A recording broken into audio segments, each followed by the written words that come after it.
Ako pala'y naglakad sa kalsada, nakita ko ang kanilang grupo.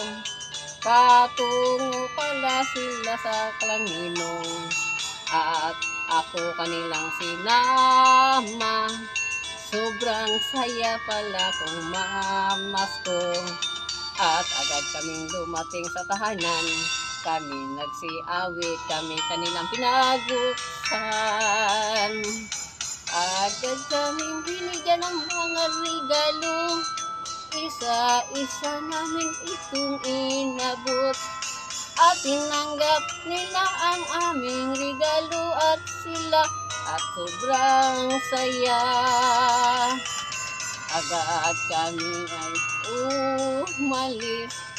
Patungo kami sa ibang tahanan. Binigyan kami ng sobre at medyas. May laman pala ito na regalo. Sobrang saya ng Kapaskuhan. Kaya ang ating kalikutan ay ating alisin upang ang malas ating katawan bigyan ito ng saya at blessing galing sa ating Ama. Hanggang dito lang po. Thank you.